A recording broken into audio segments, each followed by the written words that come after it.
What's up everyone, OJ here and welcome back to PlayerEssence's Fire Emblem Three Houses coverage. Guys, this game's information is humming along. We're starting to get a lot of new information on characters and systems in the game, mechanics and all of that, and there was a huge info dump recently from an interview, and some of the stuff I found kind of spoilerish and went over old information, so we're not going to be going over everything that some of you guys might have seen out there, but there was some stuff when it comes to some of the crests and skills and other things like that that I did want to go over, in addition to Sasuke and Sakura being added in to Fire Emblem Three Houses from Naruto. No, it's like a real crossover. No, I'm just joking with that, guys. But nah, these two kind of look like Sasuke and Sakura when it comes down to it. I mean, you got the pink hair, you got the attitude and stuff, but anyway, we're gonna go ahead and break down the new characters that they've shown off here, in addition to all of the other cool information in terms of gameplay. So let's go ahead and get right into it, and we're starting off with a brand new character reveal, and that is Felix. So Felix is the heir of the Duke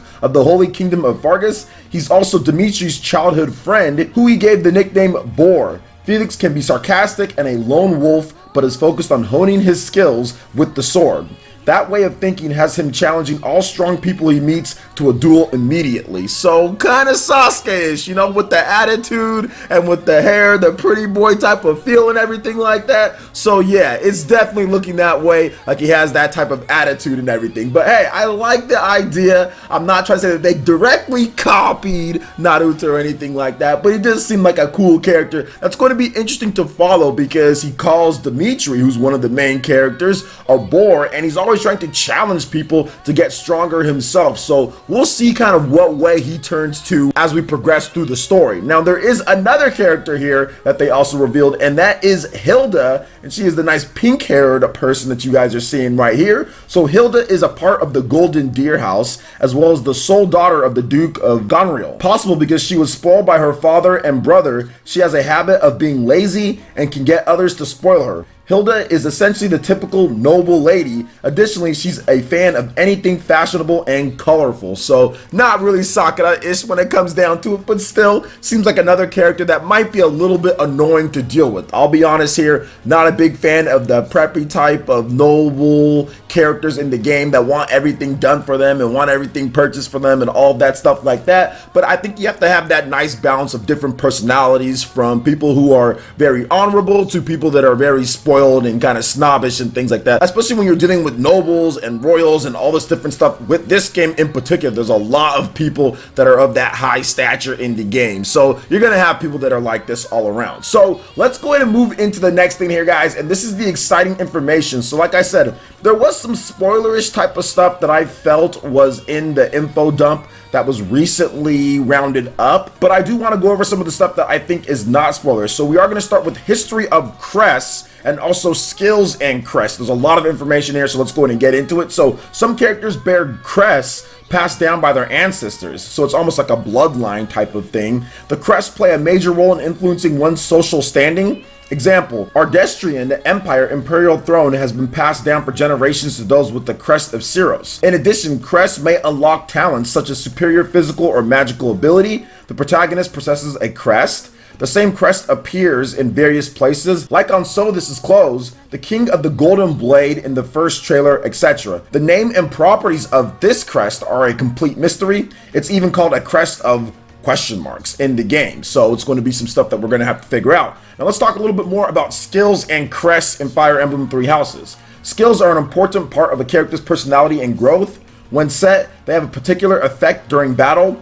Three skill types are personal, class, and professor. Now let's get into a little bit more about personal skills. So these are innate skills that each character has at the start, can't be removed, and there's only one for each character. There's also class skills. Innate skills for each class, granted to that class only, and disappear once you change your class. And then professor skills. These are learned skills according to the character's professor levels in sword, lance, axe, authority, etc. Can be customized and are independent of the class, so you can keep them even if you switch or you swap, all of that. Now let's go ahead and get into battalions, and I think you guys are going to be interested in this type of gameplay mechanic. So characters can deploy battalions who appear alongside and assist them in battle. Battalions can be hired and equipped to each character.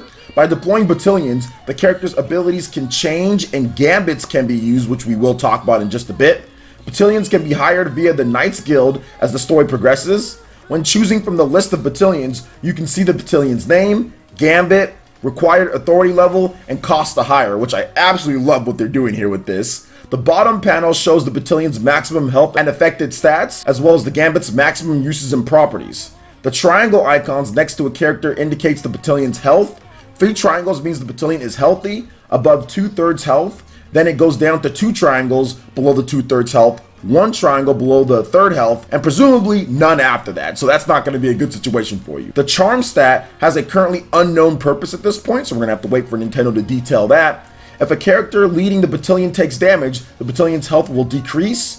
Once the health reaches 0, the battalion's effect will disappear and Gambits cannot be used. A battalion's health can be restored at a guild. For E to D ranking battalions, it seems to cost 1 gold per health, while C rank battalions cost 2 gold per health. Like characters, battalions can level up and increase their abilities by fighting, so I absolutely love what they're doing with battalions, and I think it's going to be a big difference in what we've seen before when it comes to a Fire Emblem game. We've never had something like this. Now let's go ahead and move on to Gambits before we round up all this information here. So Gambits can be used by characters with battalions deployed. They can deal damage to enemies, but also provide supportive effects, allowing for various strategies. When using a Gambit, enemies cannot counterattack, and multiple enemies can be targeted at the same time. Their uses are limited though, so they're kind of like a super attack in some way. Now there is more information, guys, when it comes to Mercenaries, class introductions, Cavaliers, Brigades, like all the different stuff there, but I kind of see that as like spoilers type of territory, especially with the new stuff in the game. So I think that that's more better left to kind of figure out once the game is closer to a reveal, or that Nintendo says, okay, I'm going to officially announce this information, or we're going to go ahead and put that out there. So we're going to have to wait on that, at least maybe for a presentation or until Nintendo kind of talks about it a bit more. Or if you do want to see all the rest of the information, because there's actually a lot more, you can check out the link in the description below. But I do want to go over the information that we did know about when it comes to battalions and Gambits and stuff like that before we round out this video. And I have to say, Fire Emblem Three Houses is shaping up to be absolutely epic. There are so many little wrinkles and additions and big additions to the small ones that make this like a completely different style of Fire Emblem game like we've never seen before. I love the aspect of actually having battalions and going into like a war. It's not like, okay, there's all these people fighting and then you have like this 5-on-5 or 6-on-6 or 7-on-7 battle or whatever the case is, or 15 characters. It's actual battalions and battles and going into war, but it's strategically using your battalions, hiring them, having authority levels. It's like a little meta game within the game itself, and I absolutely love when games, especially long-running series, add in new wrinkles and layers to completely change the strategy and flow of battle. And I think Fire Emblem, more so than any of the other previous long-running franchises out there, has done a fantastic job in keeping each game fresh with new mechanics, new ways to play in order to bring people back. And not only that, but make this series far more popular. This should be the best-selling Fire Emblem game of all time when it's all said and done, considering it's on the Nintendo Switch. You're unifying the portable base and the home console base. You have beautiful HD graphics, first time in over a decade that we've seen a Fire Emblem system on a home console on the big screen. I mean, it just makes sense for this game and what they're doing, and I can see after reading about all this information and even some of the stuff that I didn't go over, I can see why the game got delayed a couple times. I can really see that because there's probably so much stuff